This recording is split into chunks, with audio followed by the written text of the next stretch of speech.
Bonsoir, peuple de Dieu. Soyez les bienvenus dans l'église des révélations. Une fois de plus, je vois que vous êtes devant moi. Vous êtes venus prendre connaissance du véritable évangile. Comme je le dis dans chaque message, le véritable évangile, c'est la vérité.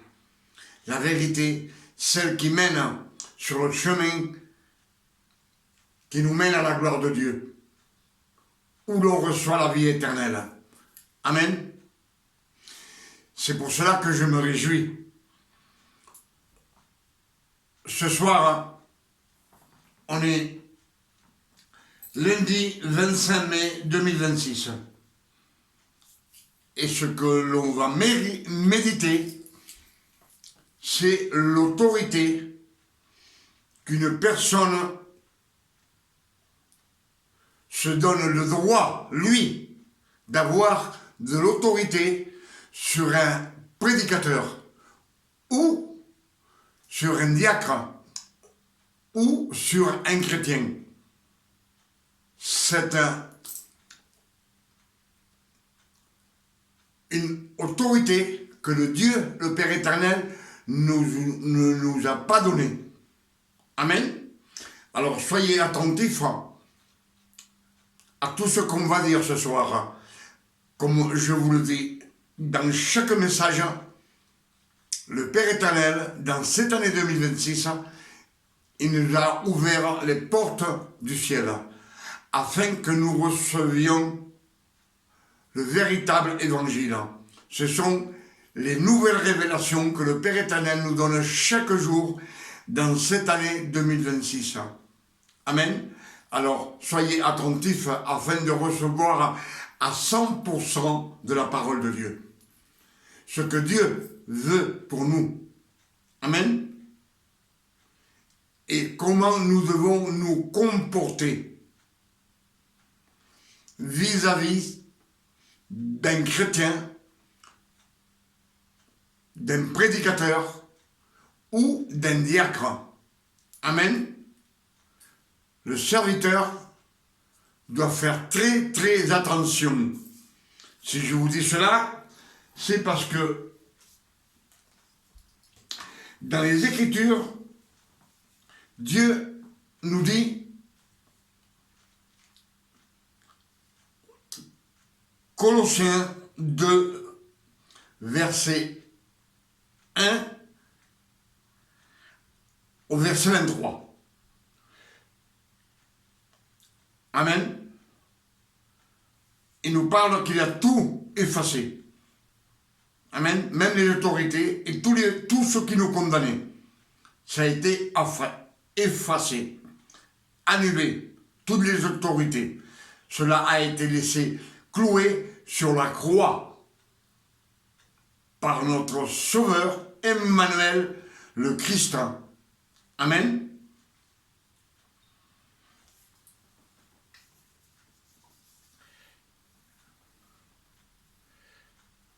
Ephésiens 1, verset 4 nous dit, Dieu nous a choisis avant la fondation du monde, en Christ.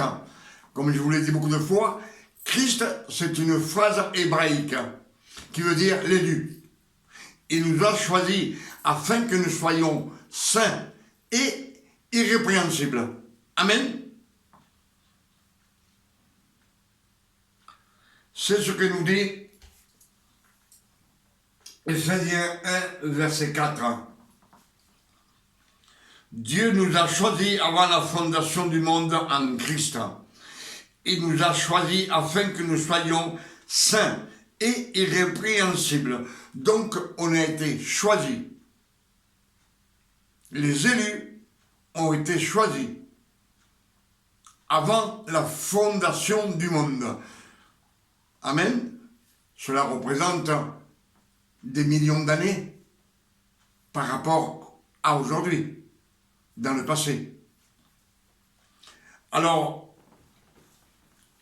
nous savons que dans les Écritures, il nous est dit, tout celui que Dieu a choisi avant de devenir un serviteur de Dieu, il a vécu dans le péché, dans la loi.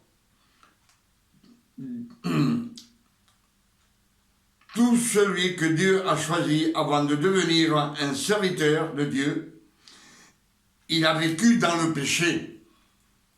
Même s'ils ont été choisis avant la fondation du monde, mais tous, ils ont vécu dans le péché. Amen. Si je vous dis ceci, c'est parce que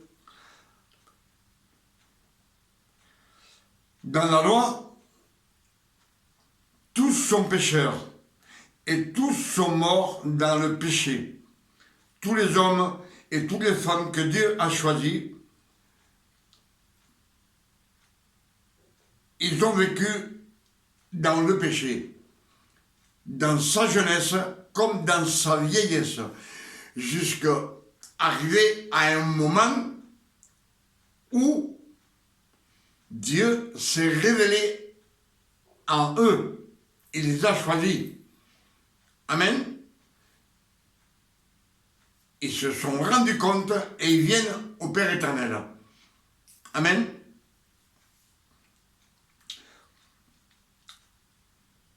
Quand je dis tous les hommes et toutes les femmes que Dieu a choisis, exemple, Moïse a été choisi avant la fondation du monde.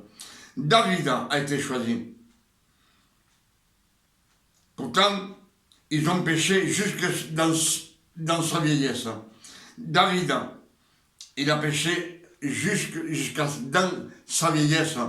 On sait bien que David, il a été roi à 40 ans. Donc, c'est après cela qu'il a péché, en prenant la femme de son général. Amen. Avec préméditation,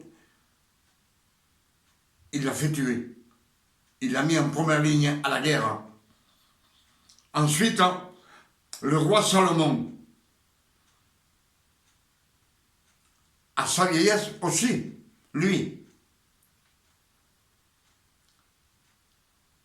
il a péché énormément. Les 12 disciples ont été choisis avant la fondation du monde. Amen. Et tous, ils ont péché. Avant de venir au Père éternel. Je ne sais pas si vous me suivez.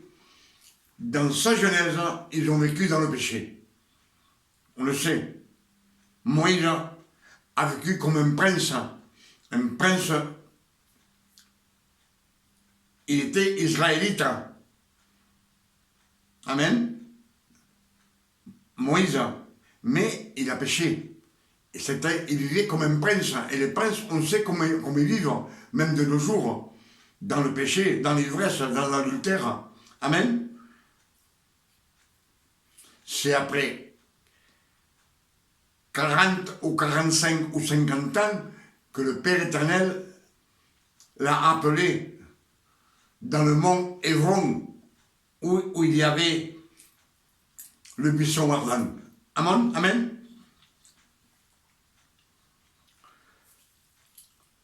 Le roi Salomon, David, ça a été pareil. Salomon a été pareil. Les 12 apôtres ont été choisis avant la fondation du monde aussi. Et avant d'être choisis, c'était des pécheurs, des transgresseurs. Amen. Mais Dieu les a choisis. Il les a donnés au Christ. Mais comme ils nous disent, on a été choisis avant la fondation du monde. Le peuple élu de Dieu. Amen.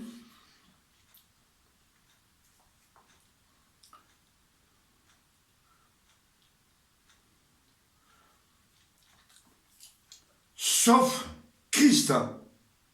Le Christ, lui, il a été élu dès la sortie des entrailles maternelles. Il a vécu sans une transgression, sans aucun péché. Il a vécu pendant 30 ans en luttant et en jetant le mal et en choisissant le bien. C'est Ésaïe 7, verset 14 qui nous le dit. Amen. 30 ans, il n'a connu aucun péché, aucune transgression. Amen. Lui, il a été désigné le Christ, le fils de Marie, Emmanuel, le Christ, l'élu, choisi par le Père éternel. Amen.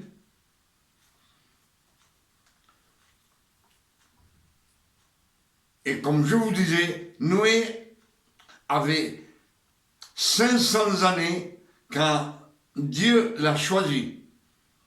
Amen. Noé n'était pas un saint, mais il a été choisi. Choisi, il y a eu une sélection entre lui, tous ses frères et toute sa famille. Parce qu'il avait des frères et sœurs, Noé. Amen. Il avait 500 années quand Dieu l'a choisi. Il a eu le temps de pécher. Amen. Des 3 fils de Noé, celui qui a été choisi, c'est Sem. Sem devait avoir plus de 100 ans. Amen. Plus de 100 ans quand il a été choisi. Puisqu'il était déjà marié. Noé a mis plus de 100 ans pour faire l'arche de Noé. Amen. Et c'est Sem qui a été choisi. Il avait beaucoup plus de 100 ans, même plus, je ne dis pas le chiffre exact, mais il avait plus de 100 ans.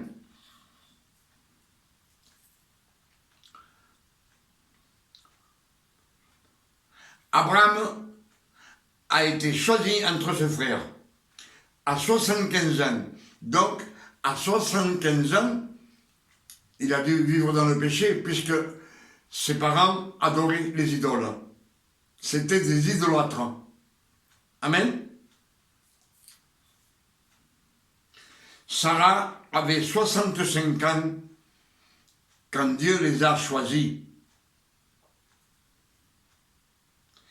Isaac, lui, c'est le fils de la grâce.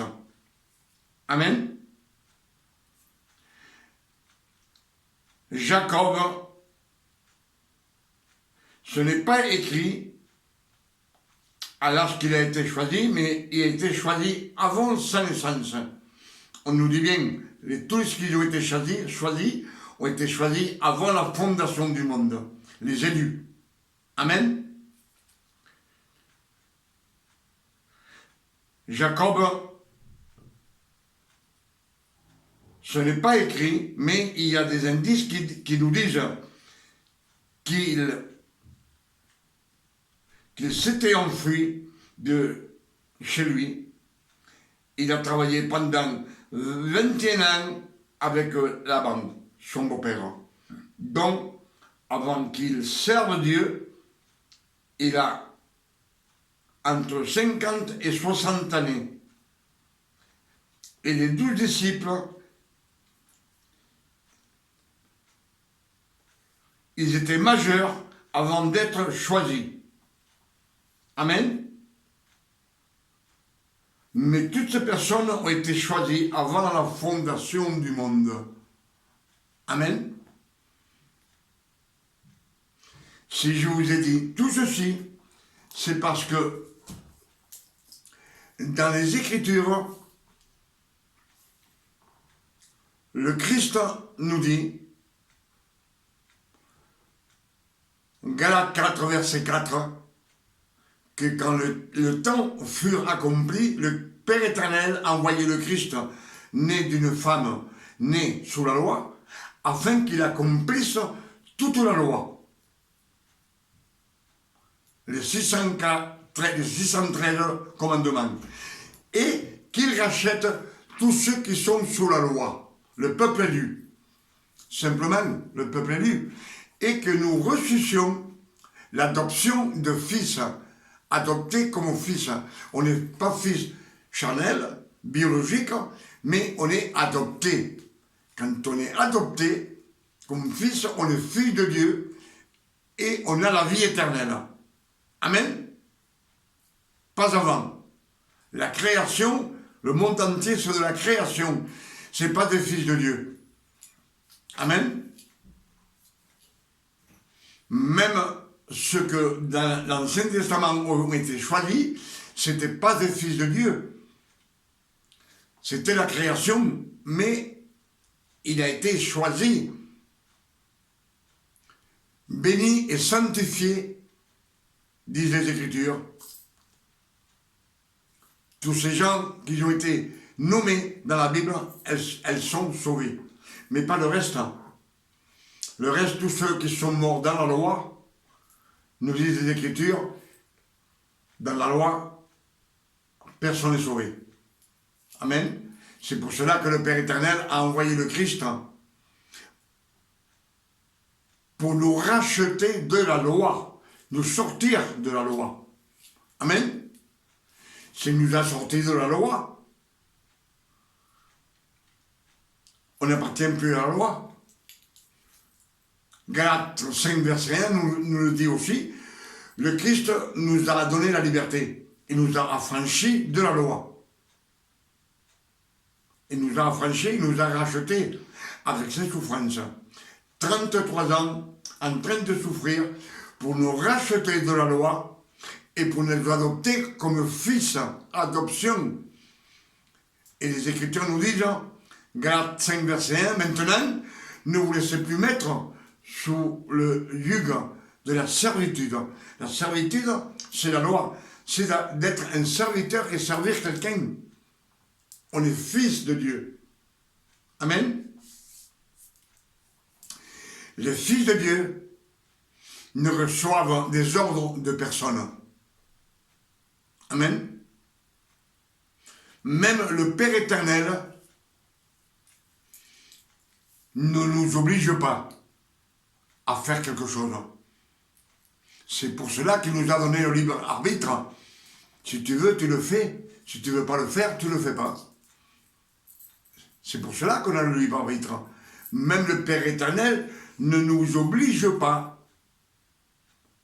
Celui qui t'oblige, c'est la loi. La loi, avoir un maître. La loi ne fait que te demander, fais ceci, fais cela, ne fais pas ceci, ne fais pas cela, fais un sacrifice. Amen. Tu as commis un gros péché, lapidé, à mort. Donc, c'est la loi qui nous tue, comme c'est écrit. C'est la loi qui tue. 2 Corinthiens 3, verset 6. La loi écrite en pierre tue. Ce sont les 10 commandements. Les 2 tables de la loi. Le ministère de la mort écrite en pierre. Ministère de la mort, c'est la loi. Donc, le Christ, il est mort pour nous racheter de la loi. Il faut l'acheter, cette loi. Donc, dans les Écritures, il nous est dit qu'il a effacé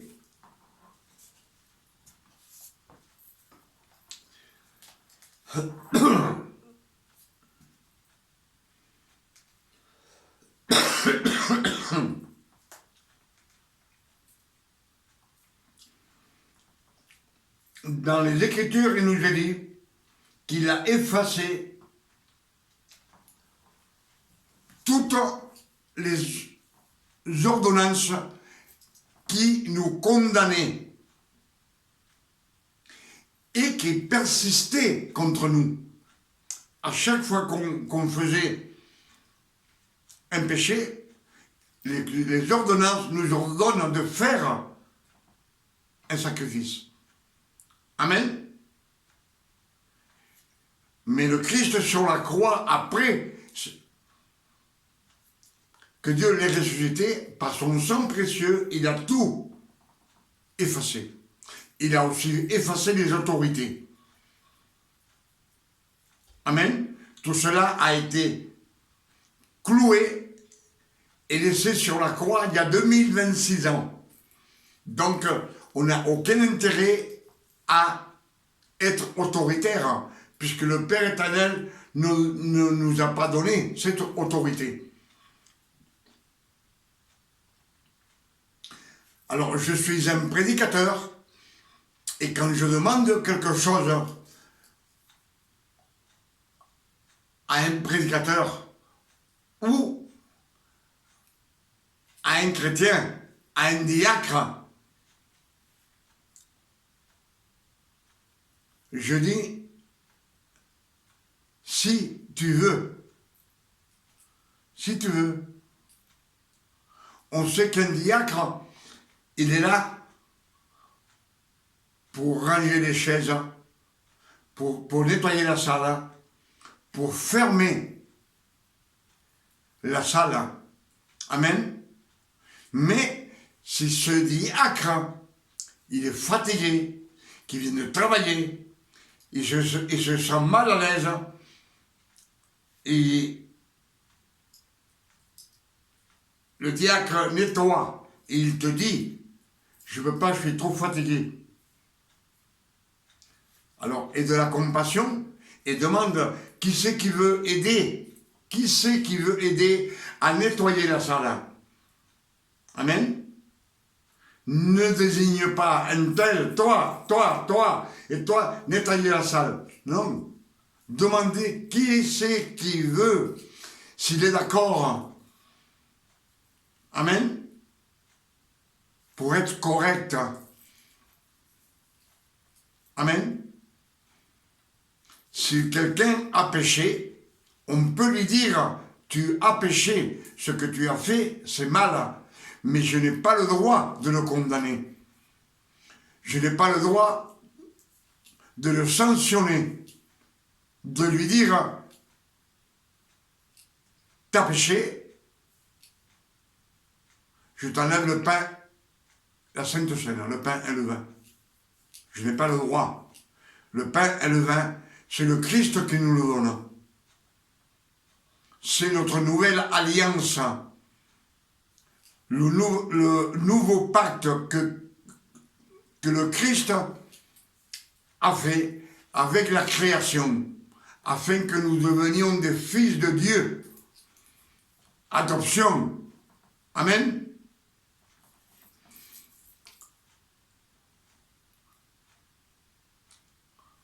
Donc on n'a pas le droit, un serviteur n'a pas le droit de dire, toi, cette semaine, tu vas faire ci, tu vas faire cela, tu n'as pas le droit.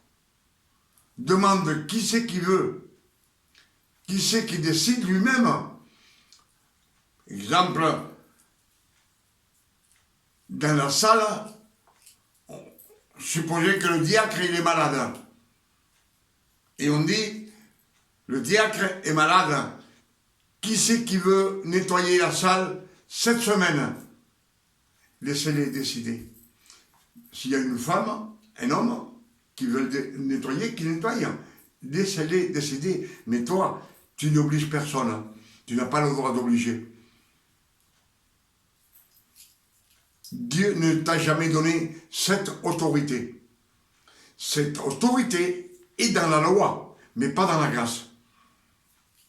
Amen.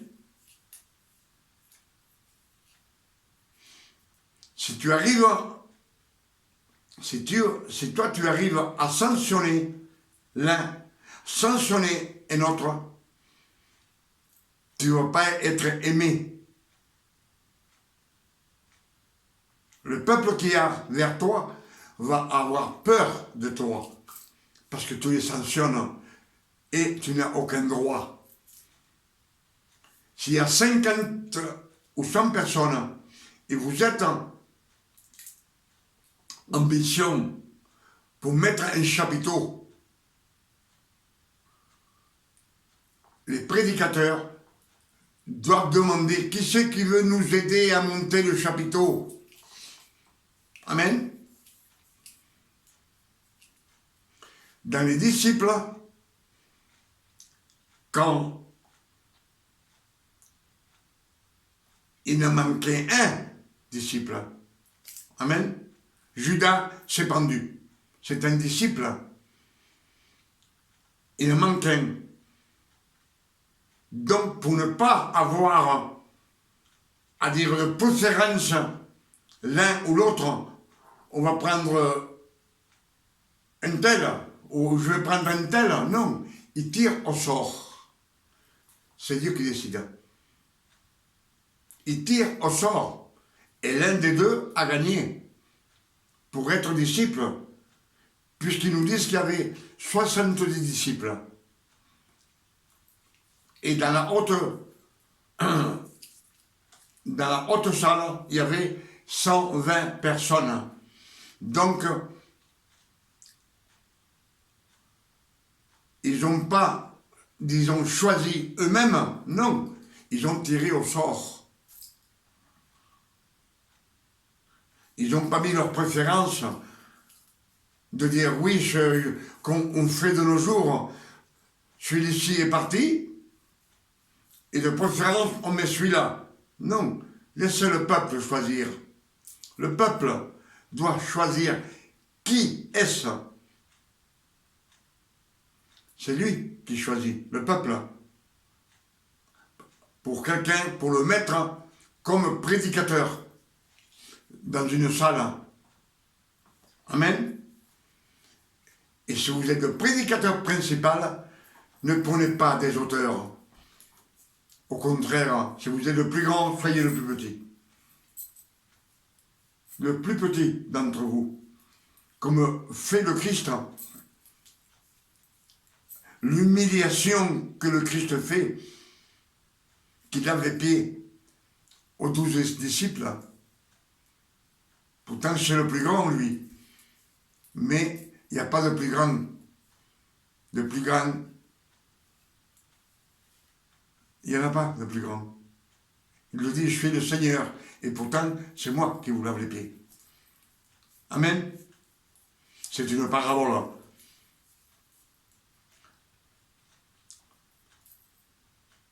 Je vous lave les pieds, c'est le Saint-Esprit par les révélations. Amen. C'est les révélations qui nous lavent les pieds et qui nous fait croître, grandir dans le Seigneur avec la connaissance des Écritures. Ce soir, ce que je viens de vous dire, c'est que vous, personnellement, vous n'avez aucun droit de sanctionner personne. Et s'il pêche, vous n'avez pas le droit de le sanctionner. Vous n'avez pas le droit de le punir. Vous pouvez le reprendre gentiment et lui dire, oui, ce que tu as fait, c'est mal fait. Ne le refais plus. Pas pour moi, mais pour le Seigneur. Amen. Quand quelqu'un a quelque chose qu'il y a à faire dans la salle ou monter un chapiteau, demandez qui c'est qui veut m'aider. Vous obligez personne. Celui qui est fatigué, il va dire que je ne veux pas qu'il y ait les autres. Amen. C'est tout. S'il ne peut pas, c'est parce qu'il a travaillé puis il est fatigué. Ou parce qu'il peut avoir malade. Il peut avoir mal à l'estomac ou mal dedans. Il ne peut pas travailler. Alors, demandez, comme je vous dis, qui c'est qui veut nous aider à monter le chapiteau. S'il y a 50 personnes, vous verrez bien qu'il y a plus de la moitié qui vont dire que oui. Ou même plus. Mais si vous dites, toi tu veux pas, je te sanctionne. Il n'y a que Satan qui sanctionne. Satan qui te montre du doigt. Le Père éternel ne sanctionne pas dans la grâce. La loi te sanctionne. La loi te fait faire des sacrifices. Dieu, le Père éternel dans la grâce, ne veut aucun effort. Les efforts, c'est dans la loi, pas dans la grâce. Je suis venu, le Fils de l'homme il est venu. Matthieu 20, verset 28. Je suis l'homme, le Fils de l'homme, il est venu non pour être servi, mais pour vous servir. Amen. Pour vous servir et donner sa vie comme une rançon pour beaucoup, non pas pour tout le monde. Pourquoi? Parce qu'il y a beaucoup de monde qui ne veut pas sortir de la loi. Il est toujours avec la loi, en train de demander à Dieu, en restant 3-4 jours sans manger. C'est la loi. Se baigner dans une rivière, c'est la loi. Ils ne veulent pas sortir, ils veulent rester avec cette doctrine. Et cette doctrine, la loi, elle ne finit jamais. C'est comme si vous seriez dans un cercle. La loi, c'est un cercle. Elle demande, elle demande, elle demande, elle demande. Toujours elle demande. La grâce, elle te donne. La grâce, elle te donne. Tu ne mérites pas, mais on a le don de grâce non mérité, une faveur que Dieu nous donne par le sacrifice du Christ, par son sang précieux. Il nous a lavé de tout péché. Il nous a rachetés de la loi et il nous a adoptés comme fils. Amen. Alors, regardez bien votre comportement, votre façon d'actuer, de vous comporter et de vous comporter avec le peuple et même de prédicateur à prédicateur.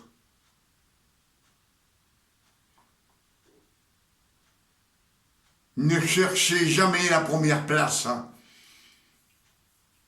Si vous êtes très grand, quand vous tombez, ça va faire très mal. Amen.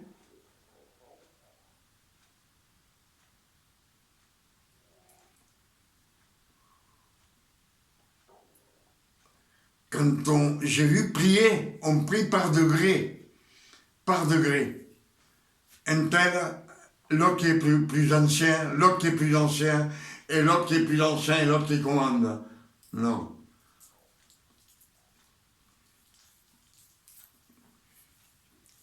Moi, je suis le prédicateur. Je peux dire au diacre, priez. Je peux dire à un chrétien dans la salle, priez le Seigneur.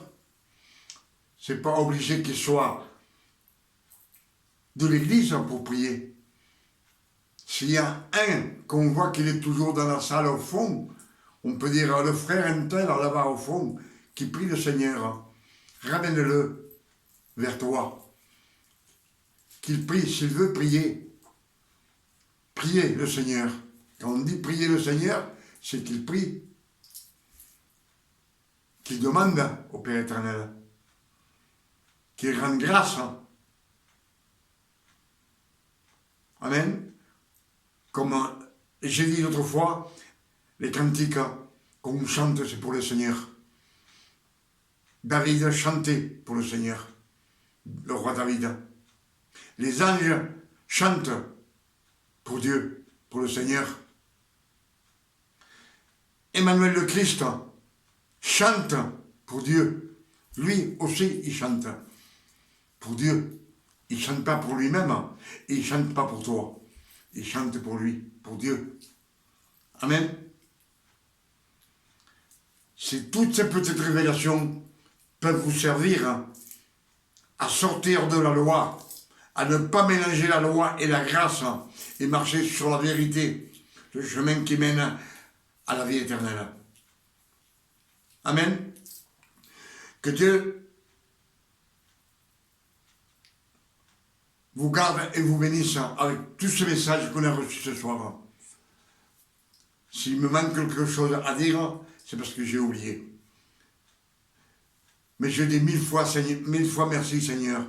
1000 fois pour tout ce que tu nous as donné ce soir. Toutes ces révélations dans ce lundi. Ah, ça s'est éteint. Bon, c'est pas grave. On est lundi 25 mai 2026. C'est toutes des révélations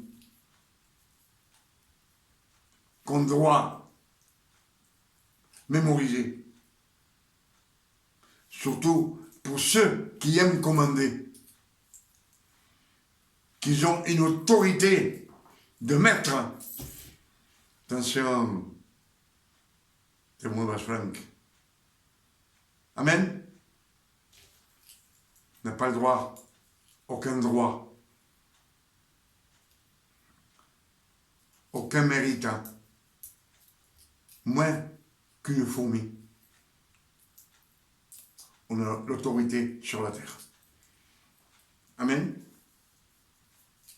Dans la loi, il y a l'autorité, pas dans la grâce.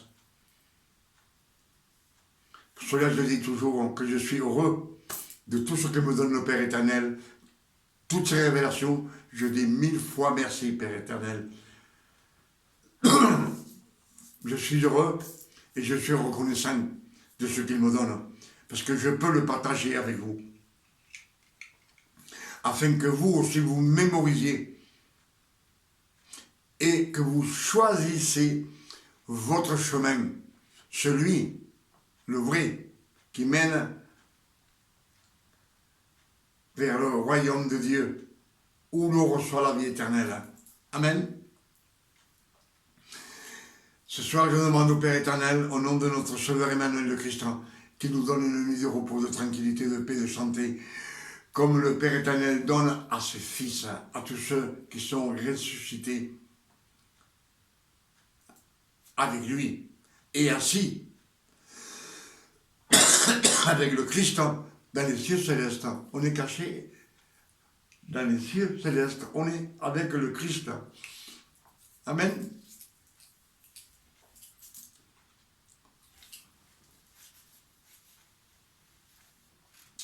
C'est Ephésiens 2, verset 6 qui nous le dit. Dieu nous a ressuscités ensemble. Il nous a rendus à la vie par la grâce du Christ. Il nous a assis ensemble avec le Christ. Et on est assis dans les cieux célestes avec le Christ. Amen.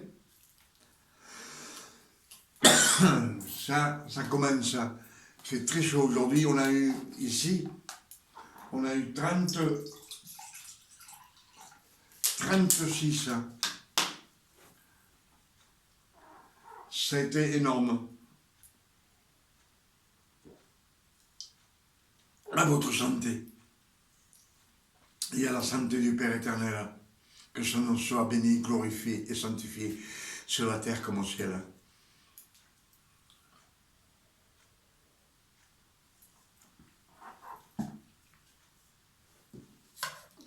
Demain, on est mardi, 26 mai 2026.